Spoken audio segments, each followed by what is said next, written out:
Assalamualaikum warahmatullahi wabarakatuh. Salam Om Swastiastu, Namo Buddhaya, salam kebajikan.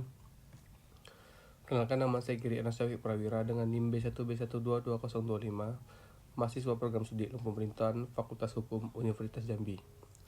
Di sini saya akan menjelaskan apa itu konflik organisasi, konflik vertikal dan horizontal, serta memberikan contoh aktual konflik organisasi di lembaga antar pemerintahan di Indonesia. Pertama, ada konflik organisasi. Konflik organisasi adalah suatu proses di mana terjadi perbedaan pendapat kepentingan atau nilai antara individu atau kelompok dalam suatu organisasi. Konflik ini bisa muncul karena berbagai faktor seperti perbedaan latar belakang, tujuan yang bertentangan, atau komunikasi yang kurang efektif. Menurut Stephen P. Robbins, konflik terjadi ketika satu pihak merasa bahwa pihak lain telah mempengaruhi secara negatif sesuatu yang menjadi kepentingannya. Jika tidak dikelola dengan baik, konflik dapat mengganggu produktivitas dan menciptakan ketegangan dalam organisasi. Namun, dalam beberapa kasus konflik juga bisa menjadi pemicu inovasi dan perubahan positif jika dikelola dengan strategi yang tepat. Selanjutnya, pengertian konflik vertikal dan horizontal. Yang pertama ada konflik vertikal. Konflik vertikal bisa terjadi antara pihak-pihak yang berada dalam hierarki pemerintahan yang berbeda, seperti antara pemerintah pusat dan pemerintah daerah, atau antara pejabat tinggi dan pegawai di tingkat bawah. Konflik ini sering muncul karena perbedaan kebijakan, ketidakpuasan terhadap regulasi, atau ketidakseimbangan kekuasaan dalam pengambilan keputusan. Selanjutnya ada konflik horizontal. Konflik horizontal biasa terjadi antara pihak-pihak yang berada dalam tingkat hierarki yang sama. Misalnya, antar kementerian, antar instansi pemerintah, atau antar pejabat dengan kewenangan yang setara. Konflik ini biasanya dipicu oleh persaingan sumber daya, perbedaan kepentingan, atau ketidaksepakatan dalam koordinasi kebijakan. Pada tahun 1994, Spiegel menjelaskan ada 5 tindakan yang dapat dilakukan dalam menangani konflik, yaitu yang pertama, berkompetisi. Tindakan ini dilakukan jika kita mencoba memaksakan kepentingan sendiri di atas kepentingan yang lain.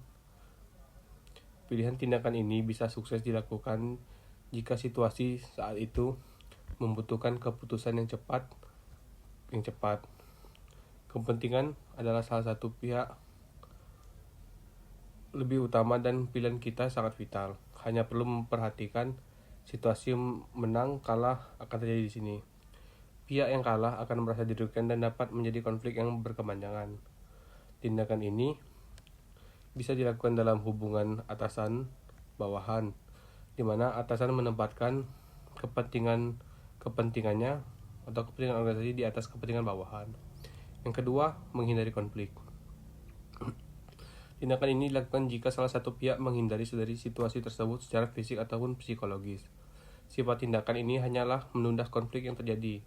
Situasi menang kalah terjadi lagi di sini. Menghindari konflik bisa dilakukan jika masing-masing pihak mencoba untuk mendinginkan suasana, membuka konflik untuk sementara. Dampak kurang baik bisa terjadi jika pada saat yang kurang tepat konflik meletus kembali. Ditambah lagi jika salah satu pihak menjadi stres karena merasa masih memiliki hutang menyelesaikan persoalan tersebut. Yang ketiga, ada akomodasi, yaitu jika kita mengalah dan mengorbankan beberapa kepentingan sendiri agar pihak lain mendapat keuntungan dari situasi konflik itu. Hal ini dilakukan jika kita merasa bahwa kepentingan pihak lain lebih utama atau kita ingin tetap menjaga hubungan baik dengan pihak tersebut. Yang keempat, ada kompromi. Tindakan ini dapat dilakukan jika kedua belah pihak merasa bahwa kedua hal tersebut sama-sama penting dan hubungan baik menjadi yang utama. Masing-masing pihak akan mengorbankan sebagian kepentingannya untuk mendapatkan situasi menang. Yang kelima, ada berkolaborasi. Menciptakan situasi menang dengan saling bekerja sama. Pilihan tindakan ada pada diri sendiri dengan konsekuensi dari masing-masing tindakan. Jika terjadi konflik pada serikat pekerja, maka kepentingan dan hubungan antar pribadi menjadi hal yang harus dipertimbangkan. Selanjutnya yaitu contoh kasus konflik antara DPR dan KPK mengenai hak angket. Latar belakang dari permasalahan ini yaitu ketika rapat paripurna Dewan Perwakilan Rakyat atau DPR pada 28 April 2017 yang mengesahkan penggunaan hak angket terhadap Komisi Pemberantasan Korupsi atau KPK menimbulkan permasalahan hukum. Perdebatan pro dan kontra penggunaan hak angket DPR terhadap KPK pun timbul, baik secara substantif berkaitan dengan materi alasan penggunaan hak angket maupun secara formil, apakah KPK dapat menjadi objek hak angket DPR atau tidak. Pangkal persoalannya adalah definisi operasional yang terdapat dalam pasal 79 ayat 3 Undang-Undang Nomor 17 Tahun 2014 tentang MPR, DPRD, DPR, dan DPD yang menyebut hak angket sebagaimana dimaksud pada ayat 1 huruf B adalah hak DPR untuk melakukan penyelidikan terhadap pelaksanaan suatu undang-undang dan atau kebijakan pemerintah yang berkaitan dengan hal penting, strategis, dan berdampak luas pada kehidupan masyarakat berbangsa dan bernegara yang diduga bertentangan dengan peraturan perundang-undangan. Jenis konflik ini termasuk dalam konflik horizontal karena terjadi antara dua lembaga negara yang memiliki kedudukan sejajar dalam sistem pemerintahan Indonesia. DPR sebagai lembaga legislatif dan KPK sebagai lembaga independen dalam penegakan hukum memiliki kewenangan yang berbeda, tetapi keduanya berada dalam level yang sama dalam struktur pemerintahan. Dampak dari konflik ini yaitu menurunnya kepercayaan publik terhadap lembaga negara, terutama dalam hal penegakan hukum dan transparansi pemerintahan. Beberapa faktor penyebab konflik ini antara lain yang pertama ada perbedaan kepentingan. DPR ingin menggunakan hak angket sebagai alat pengawasan, sementara KPK melihatnya sebagai bentuk tekanan terhadap proses hukum. Yang kedua, ada ketidakseimbangan kekuasaan. Tidak adanya mekanisme penyelesaian konflik kepentingan antar lembaga negara dalam Konstitusi Indonesia menyebabkan kebutuhan dalam mencari solusi. Ketiga, kurangnya regulasi yang jelas.